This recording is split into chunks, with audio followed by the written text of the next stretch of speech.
Welcome to NBA Explained, where we cover the stories on and off the court.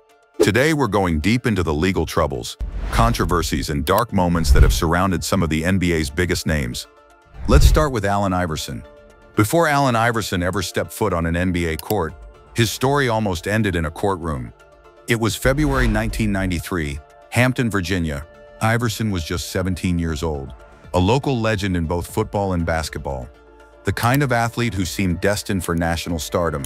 But then came a night at the bowling alley that would shake his life and his entire community. That night, a fight broke out inside Circle Lanes. Witnesses said someone hurled a racial slur at Iverson's group, and what started as words turned into an all-out brawl. Chairs were thrown, dozens of people were involved. But when police made arrests, only Iverson and 3 of his black friends were charged. The charge? Maiming by mob. A Jim Crow-era law originally written to punish lynch mobs, now being used against a teenager. Iverson was tried as an adult, convicted, sentenced to 15 years in prison, with 10 suspended. He would serve 4 months in a correctional facility, before receiving clemency from Virginia's governor, Douglas Wilder. Eventually, the Virginia Court of Appeals overturned his conviction, citing a lack of evidence, but the damage had already been done. The case tore through Hampton, igniting racial tension and national outrage. To many, it was a symbol of systemic injustice, a gifted black athlete targeted by a system designed to control him. Years later, ESPN would air a documentary about the case titled No Crossover: The Trial of Allen Iverson. Iverson would go on to become an NBA MVP, a cultural icon, and one of the most influential athletes of his generation. But that night in 1993, it never left him or the people who lived through it. Dennis Rodman was chaos personified, on the court and definitely off it. Between 1999 and 2019, Rodman's rap sheet reads like a cautionary tale. Not just for an athlete, but for anyone living without guardrails. It starts in August 1999, a bar in California. Rodman was arrested for public drunkenness after a heated altercation. He spent the night in jail, but the charges vanished a few months later. That same year, things got messier. Rodman and then-girlfriend Carmen Electra were both arrested after a domestic dispute. No convictions, but both were slapped with restraining orders. By December, Rodman was in trouble again, this time driving under the influence. No valid license. He pleaded guilty, paid fines, and entered a court-ordered treatment program. Fast forward to April 2004, Las Vegas. Another DUI. Rodman took a deal, fines and 30 days under home detention. But it didn't stop there. In 2008, police responded to an incident at a Los Angeles hotel. Rodman was arrested and charged with domestic violence. He pleaded no contest, got probation, mandatory counseling, and community service. Then in 2018, yet another DUI arrest and more probation. And in 2019, things got bizarre. Rodman was accused of helping steal items from a yoga studio, including a 40-pound crystal. Later that year, he was also charged with battery after allegedly slapping a man. And just when it seemed the wild ride was over, in 2024, Rodman was hit with a lawsuit accusing him of assault. From Hall of Famer to headline regular, Dennis Rodman didn't just bend the rules, he bulldozed them. Some charges were dropped, some were settled. But across 2 decades of arrests and altercations, one thing became clear. Dennis Rodman wasn't spiraling out of control. He was sprinting into it. Delonte West didn't just fall from the NBA. He collapsed in public in real time, as the world watched. It started in September 2009. West was pulled over in Maryland, riding a 3-wheeled motorcycle. Officers found a guitar case strapped to the vehicle. Inside, 3 loaded firearms, a shotgun, and 2 pistols. He pled guilty and was sentenced to probation, community service, and mandatory counseling. But that was only the beginning. Fast forward to October 2021, West was arrested in Florida, banging on the door of a police station while holding open containers of beer and vodka. The charges: disorderly intoxication and resisting arrest. Then in June 2024, things took a darker turn. Police in Virginia tried serving him a warrant. West ran. He was later found unresponsive, suffering what appeared to be an opioid overdose. Narcan had to be administered twice. He survived, but was charged with multiple misdemeanors and released on bond. Just a few months later, November 2024, he was arrested again, this time for trespassing in a restricted area. He posted bond again. More court dates followed. By the end of July, several of the charges were dropped, but the pattern wasn't. Delonte West was never just a troubled athlete. He was a man publicly fighting bipolar disorder, addiction, and the weight of expectations. There were interventions. He received help from former teammates, even team owners, including Mark Cuban, who personally found him homeless and got him into rehab. But addiction doesn't always respect the playbook. Delonte West's fall isn't a punchline. It's a portrait of mental illness, misunderstood and mishandled, in front of millions. Charles Barkley never backed down from a fight, on the court or off it. December 1991, Milwaukee. After a game, Barkley stepped out to a local bar. A group of hecklers tried pushing his buttons. They got what they wanted and more. Barkley punched one of them, breaking the man's nose. He spent a few hours in jail. A jury eventually cleared him of the charges. But that wasn't the last time he got physical with a fan. In October 1997, in Orlando, another man pelted Barkley with ice after being refused an autograph. Barkley didn't walk away. He grabbed the man and threw him through a plate glass window. He was arrested and charged with aggravated battery and resisting arrest. Later, Barkley was asked if he had any regrets. His response? "Yeah, I regret we weren't on a higher floor." Then came December 2008, Scottsdale, Arizona. Barkley ran a stop sign and was pulled over. He failed a sobriety test, blew well over the legal limit, and was arrested for DUI. He pled guilty, entered treatment, and served 3 days in Tent City, a controversial outdoor jail run by Sheriff Joe Arpaio. But Barkley's biggest losses may have come at the tables, not the bars. In 2009, he admitted to racking up over $400,000 in gambling debt in Las Vegas. He nearly faced criminal charges before paying it off. He's claimed to have lost millions gambling over the years.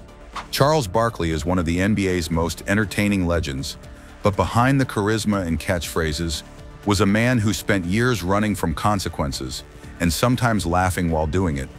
In May 2024, Glenn Big Baby Davis was sentenced to 40 months in federal prison for defrauding the NBA's health and welfare benefit plan. Davis, along with other former players, submitted fake medical and dental claims. One of the most outrageous, he claimed to have received dental work in Beverly Hills, while records showed he was actually on a flight from Las Vegas to Paris. In November of the previous year, Davis was found guilty of healthcare fraud, wire fraud, and making false statements. In addition to prison time, he was ordered to pay back $80,000, complete financial management courses, and undergo drug treatment. His prison entry was delayed so he could finish a documentary about his life, something the court hoped would help his financial situation and possibly inspire others. Davis played 9 seasons in the NBA and was known as much for his big personality as for his size. But this chapter of his life wasn't about dunks or laughs. It was about deception, downfall, and consequences. On February 14, 2002, former NBA All-Star Jason Williams accidentally shot and killed his limo driver, Kostas Gus Christofi, inside his New Jersey mansion. The driver had just returned from taking guests to a charity event. During a house tour, Williams was showing off a shotgun. It went off. Christofi was hit in the chest and died instantly. Williams was charged with manslaughter. In 2004, a jury acquitted him of the most serious charges, but deadlocked on reckless manslaughter. He later pleaded guilty to aggravated assault. In 2010, he was sentenced to 5 years in prison and served 27 months before being released. That wasn't the end of his troubles. In 2009, police had to subdue him with a taser during a drunken episode at a New York hotel. A month later, he was accused of punching a man in North Carolina. Charges were dropped. Then in 2010, he crashed his Mercedes in Manhattan and was arrested for driving while intoxicated. He served another 8 months, this time at Rikers Island. Even before the shooting, Williams had a history of reckless behavior, bar fights, waving firearms, and partying that often turned violent. After prison, he wrote 2 books and spoke publicly about his mistakes. He worked in media and tried to rebuild his reputation. But no matter how many apologies or redemptive interviews, Jason Williams' name will always be tied to one fatal moment when a celebration turned into a tragedy. On January 18, 2001, NBA All-Star Jason Kidd was arrested in Paradise Valley, Arizona, after assaulting his wife during an argument. She suffered a cut to her lip and visible swelling. Kidd admitted to hitting her. He pleaded guilty to misdemeanor domestic abuse, paid a $200 fine, and was ordered to attend 6 months of anger management counseling. He completed the program and continued attending sessions voluntarily. In 2007, the couple divorced. Both sides accused each other of cruelty and abuse. Then in July 2012, Kidd was arrested again, this time in Southampton, New York. He crashed his Cadillac Escalade into a utility pole after leaving a charity event. Police found him intoxicated and charged him with driving while intoxicated. He pleaded guilty and received interim probation. He was also required to speak at high schools about the dangers of drinking and driving. If he completed the terms, the charge would be reduced to a traffic violation. The NBA suspended Kidd for 2 games at the start of the 2013 season, just as he began his first year as head coach of the Brooklyn Nets. From star point guard to head coach, Jason Kidd built a long and respected basketball career. But off the court, his early legal history told a very different story. In July 2003, Kobe Bryant was arrested in Eagle County, Colorado, after a 19-year-old hotel employee accused him of sexual assault. The alleged incident took place at the Lodge and Spa at Cordillera, where Bryant was staying before knee surgery. He admitted to having sex with the woman, but insisted it was consensual. Medical reports showed injuries consistent with her claims. 2 weeks later, Bryant was formally charged with felony sexual assault. He posted a $25,000 bond and prepared for trial. But in September 2004, prosecutors dropped the case after the accuser declined to testify. That same year, Bryant settled a civil lawsuit with her for an undisclosed amount. In a public statement, he said he believed their encounter was consensual, but now understood she didn't feel the same way. The fallout was immediate. Sponsors like McDonald's and Nutella cut ties. His reputation was damaged, and the case followed him for the rest of his life.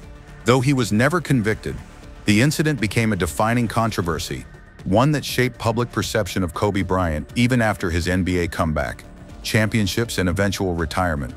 It was a turning point for Kobe and for how sports and society handle accusations of sexual violence. Scottie Pippen may be one of the most respected players in NBA history, but off the court, his record includes a string of legal run-ins and financial disasters.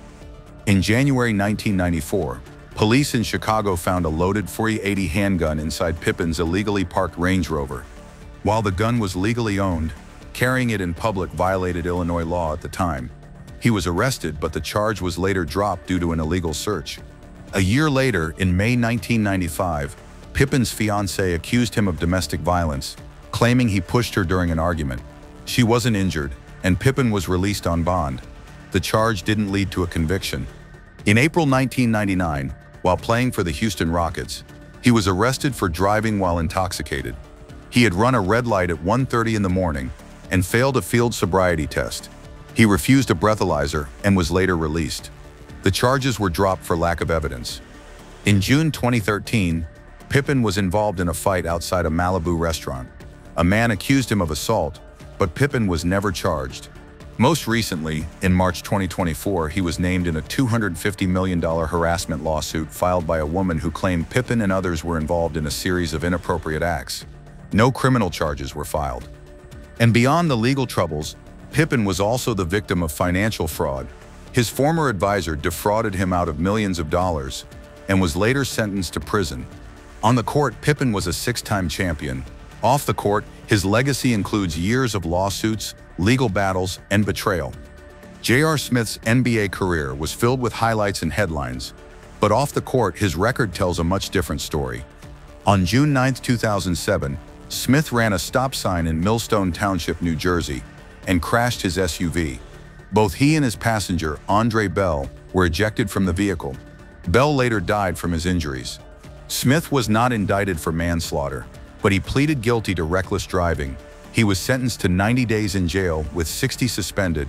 He served 24 days before being released. The NBA suspended him for 7 games to start the 2009 season. In May 2012, he was arrested in Miami Beach due to a bench warrant for failing to appear in court over a scooter violation. He was briefly jailed and released after posting bond. That same year, the NBA fined him $25,000 for posting an inappropriate photo on Twitter. In November 2015, a man accused Smith of choking and punching him outside a nightclub. No criminal charges were filed, but a civil lawsuit followed. Then on May 31, 2020, during the George Floyd protests, Smith was caught on video, beating a man who had allegedly damaged his truck. Smith later admitted it was retaliation, not self-defense. Despite all this, Smith stayed in the NBA, won 2 championships, and later returned to college, where he joined the golf team at North Carolina A&T. J.R. Smith's story is one of chaos, controversy, and surprising reinvention. In December 2009, Javaris Crittenton's NBA career came to a halt after a locker room standoff that stunned the league. During a dispute over gambling debts with teammate Gilbert Arenas, both players pulled guns on each other inside the Washington Wizards locker room. The NBA suspended both for the rest of the season. Crittenton never played another game in the league. But what followed made headlines for far darker reasons. In August 2011, Crittenton was in Atlanta when he believed someone had robbed him. Seeking revenge, he fired shots from a moving vehicle, but he missed his target and instead killed a 22-year-old mother of 4 named Julian Jones. He fled, but was arrested in California later that month. In 2013, he was indicted on 12 charges, including murder and gang activity. He later accepted a plea deal in 2015, pleading guilty to voluntary manslaughter and aggravated assault. His sentence, 23 years in prison. While out on bond before sentencing, Crittenton was indicted again, this time for conspiring to distribute cocaine and marijuana. After serving around 10 years, he was released in 2023 under strict probation. Since then, he's appeared in a Netflix documentary and has spoken publicly about his fall from grace. Once a promising first-round draft pick, Javaris Crittenton's life became a tragic example of wasted talent, gang involvement, and irreversible decisions. On November 19, 2004, Artest's career changed forever. During a game between the Indiana Pacers and Detroit Pistons, a hard foul triggered a scuffle on the court. Artest stepped away from the chaos and laid down on the scorer's table to cool off. But then a fan threw a drink at him. Artest snapped. He leapt into the stands and started swinging. The result? One of the most infamous moments in sports history, the malice at the palace. The NBA responded with the harshest punishment ever for an on-court incident. Artest was suspended for the rest of the season, 73 regular season games and 13 playoff games. He also pled no contest to misdemeanor assault, receiving 1 year of probation, 60 hours of community service, and a fine. But that wasn't the end of his legal issues. In March 2007, Artest was arrested at his California home after his wife reported domestic abuse. He pled no contest to misdemeanor domestic violence, was sentenced to 20 days in jail with 10 suspended, and completed 100 hours of community service and counseling. The NBA suspended him for 7 games. Other incidents during his career included smashing a TV camera, clashing with coaches, and even taking time off to promote a rap album. In 2007, he gave up his dog amid allegations of neglect. Eventually, Artest changed his name to Meta World Peace and became a vocal advocate for mental health awareness. He worked to repair his image, but the legacy of the malice at the palace and the chaos that followed will always be part of his story. Kevin Porter Jr.'s NBA journey has been overshadowed by a series of legal troubles and off-court issues that nearly ended his career. It started in November 2020, when Porter was arrested in Ohio after crashing his car. Inside the vehicle, police found a loaded gun, but since the car and the firearm were both registered to his mother, no indictment followed. Minor charges for driving without a license were also dropped. But the real turning point came in September 2023. Porter was arrested in Manhattan after allegedly attacking his girlfriend, former WNBA player Kaisere Gondrezick. Prosecutors claimed he punched her multiple times, choked her, and caused a fractured vertebrae and a deep cut above her eye. He was charged with felony assault and strangulation. Ultimately, he accepted a plea deal, pleading guilty to misdemeanor assault and harassment. Under the agreement, Porter had to complete a 26-week domestic violence program and follow a court-issued protection order. If he met all conditions, he could later withdraw his plea. The Houston Rockets quickly distanced themselves, banning him from team activities. He was traded to the Oklahoma City Thunder and immediately waived. In 2024, Porter signed with Greek club POK Thessaloniki and put up strong numbers in limited games. By July, he returned to the NBA, signing with the Clippers. Then in February 2025, he was traded to the Milwaukee Bucks. Despite the second chance, Kevin Porter Jr.'s reputation remains in question, and his career one misstep away from collapse. On April 17, 2011, former NBA center Oliver Miller was at a family barbecue in Arnold, Maryland, when a verbal argument turned violent. The dispute was with his girlfriend's brother, Jason Worley. As tensions escalated, Miller pulled out a handgun and struck Worley in the head multiple times. The assault left Worley with serious injuries that required 11 staples to close.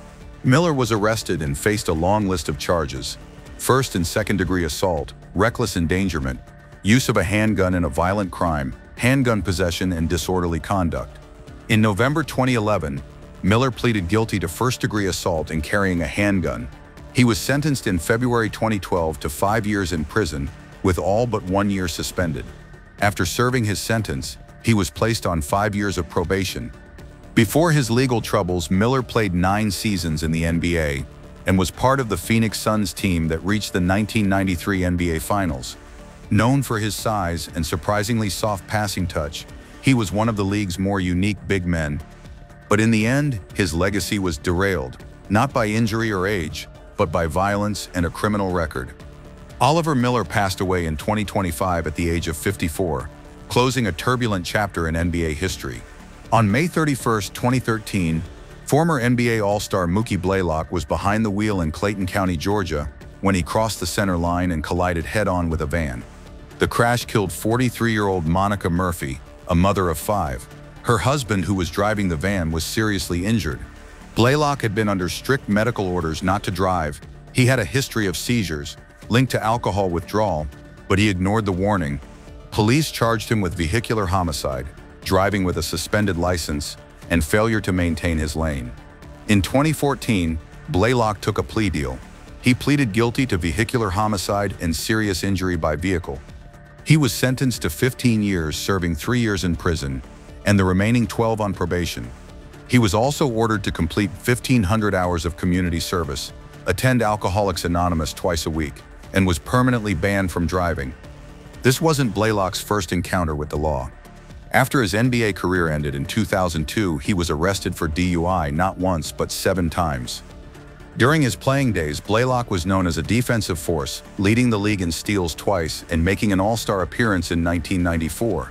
But in retirement, his life spiraled into tragedy and addiction, ending with a crash that cost someone else their life. On May 10, 2014, PJ Tucker was pulled over in Scottsdale, Arizona for driving erratically. Officers conducted a field sobriety test and recorded his blood alcohol content at .222, nearly 3 times the legal limit in Arizona. Because of the high BAC level, Tucker was charged with super extreme DUI, a classification under Arizona law that brings enhanced penalties. He pleaded guilty. His sentence included 3 days in jail, 11 days of home detention, and installation of an ignition interlock device in his car for 18 months. The NBA suspended Tucker for the first 3 games of the 2014-15 season without pay. Since then, Tucker has avoided further legal trouble and rebuilt his image as a tough, dependable role player.